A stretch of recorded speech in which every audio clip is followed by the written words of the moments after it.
جی السلام علیکم، آواز آ رہی ہے آپ سب کو؟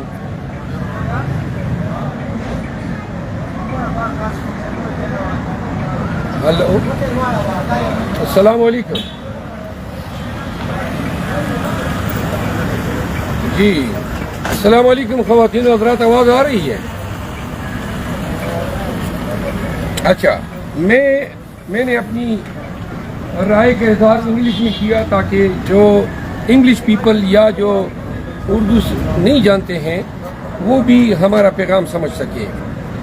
اور یہ پیغام پاکستانی اوورسیز پاکستانیز کے لیے جو لندن میں ابھی موجود ہیں۔ میں نے آپ کو یہ بتانا تھا کہ خان سے جب ملاقات ہوئی 2 ایام قبل تو انہوں نے 4 باتیں کی۔ نمبر 1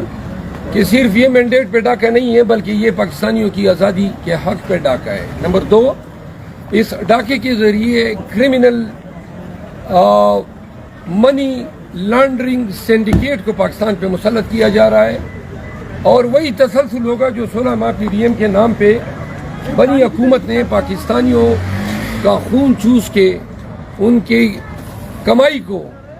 اپنی ناجائز آمدنی کا ذریعہ بنایا، مہنگائی کے طوفان کے ذریعے پاکستانیوں کی زندگی اجیرن کر دی۔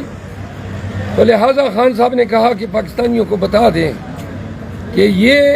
مینڈیٹ کا ڈاکہ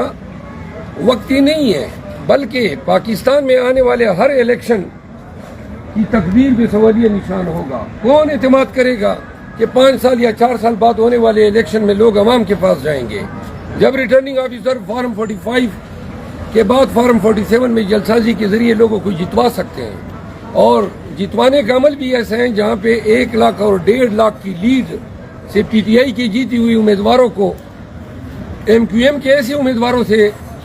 فارم 47 میں اروایا گیا جنہوں نے 6000 سے زیادہ ووٹ ہی نہیں لیے تھے۔ آج کمشنر راول پنڈی نے پاکستان تحریک انصاف کی اس بیانیے کی مکمل تصدیق کی کہ بیوروکریسی اور ریٹرننگ آفیسر کو ایک ٹول کے طور پہ استعمال کیا گیا۔ ہمیں انتہائی افسوس سے کہنا پڑتا ہے کہ کمشنر راول پنڈی کے بیانیے کو چیف جسٹس آف پاکستان نے، جس میں ان کو بھی مورد الزام ٹھہرایا گیا ہے، چیف جسٹس آف پاکستان نے یہ کہہ کے رد کر دیا کہ اس کے لیے ثبوت درکار ہے۔ کمشنر راول پنڈی نے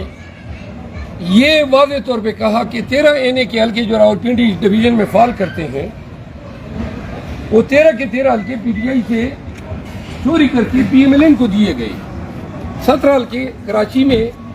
PTI سے چین کے قومی اسمبلی کے حلقے MQM کو دیے گئے۔ اسی طرح KP میں 2 حلقے، بلوچستان میں 7 حلقے، 48 حلقے جو ہیں وہ PMLN کو دیے گئے، جبکہ پیپل پارٹی محض 6 سیٹیں جیت چکی ہے اور PMLN صرف 17 سیٹیں جیت چکی ہیں، یعنی 23 سیٹیں جیتنے والے لوگ جو ہیں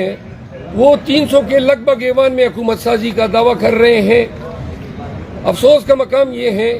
کہ یہ لوگ پاکستان کی تقدیر اور پاکستان کی سالمیت سے کھیل رہے ہیں۔ خان نے کہا ہمیں حکومت سازی سے کوئی لگاؤ نہیں ہے، ہماری کاز پاکستان میں قانون کی حکمرانی، سپریمیسی آف کانسٹیٹیوشن اور سماجی انصاف ہے۔ خان نے اپنی حقیقی آزادی کے پیغام پہ زور دیتے ہوئے یہ کہا کہ سائفر کے نام پہ ڈونلڈ لو کے دیے گئے پیغام سے شروع ہوئی کہانی، جس کی تصدیق اس دن مولانا فضل الرحمان نے کی، جس میں باجوہ کو مورد الزام ٹھہرایا گیا، اور جس سے ہماری ونڈیکیشن، خان کی ونڈیکیشن سائفر کے کہ سپریم کورٹ آف پاکستان جو ہے سائفر کی انکوائری کر لے۔ مولانا فضل الرحمان کے بیان اور علی وزیر کے بیانات کے بعد یہ ضروری ہو چکا ہے کہ پاکستان کی خود مختاری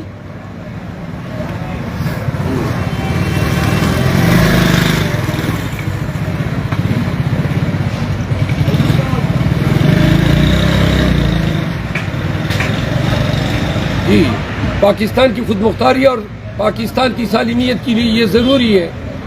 کہ جن لوگوں نے ڈونلڈ لو کے ذریعے پاکستان میں ریجیم چینج کا آپریشن کروایا اور باجوہ کو اعلی کار کی گئی، کیوں کر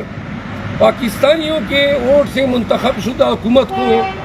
امریکہ کا ایک تھرڈ سیکرٹری یہ کہہ کر بدلوا سکتا ہے کہ اگر پاکستان نے ایسا نہیں کیا تو ان کے نتائج سنگین ہوں گے۔ خواتین و حضرات، ہم پاکستان کی تاریخ کے تاریک ترین دور سے گزر رہے ہیں۔ بدقسمتی یہ ہے کہ کسی کو پاکستان پہ ترس نہیں آ رہا ہے۔ بدقسمتی یہ ہے کہ وقتی حکومت کے لالچ میں وہ لوگ جو ووٹ کو عزت دو کا نعرہ لگایا کرتے تھے، آج ہمارا ہی مینڈیٹ چوری کر کے اور پھر ہم ہی سے لوگوں کو لوٹے بنوا کر اپنے ساتھ کھڑا کر کے تصویریں دیتے ہیں